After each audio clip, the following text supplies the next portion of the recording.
Hey, Rebel Rouser. I'm Alan Voivod, and this is Star Wars 7x7. We're at episode number 1717 today. Thank you so much for joining me for it. Thank you so much for subscribing to the show. Thank you so much to the patrons who help make this show possible for you every day through their support at patreon.com/SW7x7. And hey, you could do that too. Today, we're going to be talking about the post-credit scene, if you will, in Queen's Shadow, the novel by E.K. Johnston that chronicles Padme Amidala's first years as a senator in the New Republic. And this is a full spoiler episode of the show, so if you do not want this epilogue spoiled for you, save this show for a later date. But if you're okay with me sharing the details with you, then let's dive right into it. So this is a 6-page epilogue, and it takes place not long after Padme's funeral. And there's a neat little trick that's done by E.K. Johnston in the way that she writes the opening of the novel, actually, that makes you think for a moment that you are witnessing a scene from the funeral, and you are not, in fact. But there's a callback in the epilogue that makes it clear that, oh yeah, this was an intentional trick, a very intentional trick, because it is used later on to describe the setting of the funeral as well. And after the funeral, Sabe is in her small little apartment in what would pass as a slum on Naboo, if Naboo had slums, and is dealing with the grief, obviously, of the situation of losing her closest friend. And, just, it's hard to define. It's not just a friend, it's somebody to whom she had dedicated her life. And as the novel notes, the handmaidens hadn't just lost a senator, a hero, a queen, somebody who was working for Naboo, somebody who was working for the Republic. They had dedicated their life to Padme specifically. And so this was obviously a terrible loss.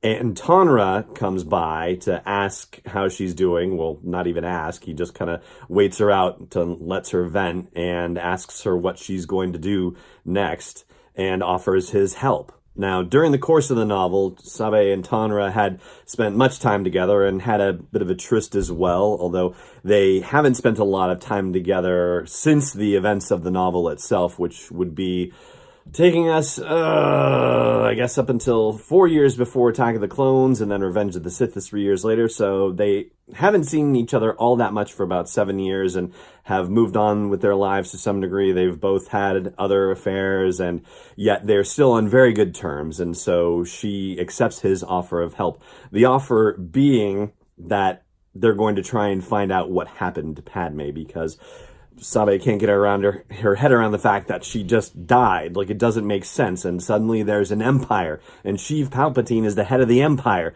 This really makes no sense. And what's even crazier is that Sio Bibble has retired as governor of Naboo, which it sounds like that job is more like, I guess you would say, a chief operating officer, if you will, compared to the Queen being a CFO, where he was sort of running the day-to-day operations of Naboo.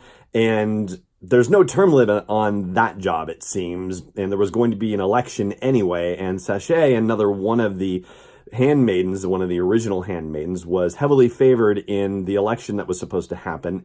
But with the advent of the Empire, Palpatine said, nah, that's not going to happen, and instead appointed Panaka to be the Imperial governor for the space. And he, I guess, made his first public speech, and his wife Mariek was not there, and Captain Typho, who was, of course, Padme's chief security person after Panaka's time in the position, he did not appear during that thing as well. So you're given the idea that that Panaka's wife and successor do not seem to support this situation either. And I'll admit, it did seem a little bit out of nowhere in Claudia Gray's Leia, Princess of Alderaan novel when we met Panaka again later in life and saw that he was the new Imperial magistrate over in Naboo. And, why would he, do that? But considering that Panaka had had a falling out with Padme over the notion of defensive systems on Naboo and advocating for greater, and that had caused a rift between them, I guess you could kind of see a little bit more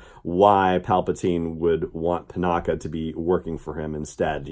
There's enough foundation laid now that particular aspect of Leia, Princess of Alderaan, definitely makes a lot more sense to me, at least. But back to Sabe and Tonra, they're going to start investigating what happened to Padme, because from their perspective, more than likely, they knew that she was on Coruscant, and suddenly she turns up dead. They have probably no idea that she went to Mustafar. They probably have no idea that she was out in some, crazy asteroid system dying and giving birth to the twins. So there are a lot of mysteries surrounding her passing at this point, I would say. And the other big question is, does Sabe know that Padme was pregnant? I mean, did she keep it from her handmaidens?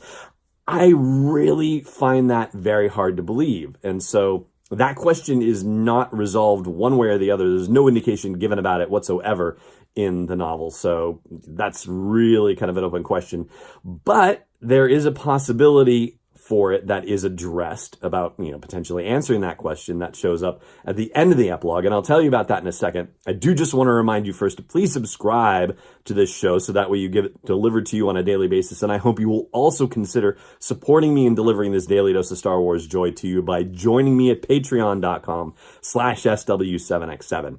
So the possibilities, and it's not just for finding out about Padme being pregnant or having been pregnant or kids surviving the pregnancy or whatever the situation is.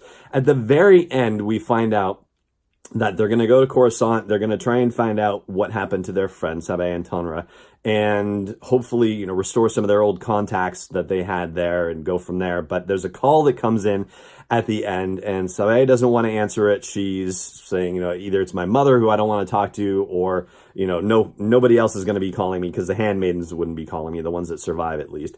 Tonra answers it and says, yeah, I think you better take this one. And it turns out to be Bail Organa. And she says, yeah, I don't really have, it's not a good time for this. What do you want? And that's how the novel ends. And so now we're wondering, A, is Sabe going to be part of the early days of the Alliance to restore the Republic?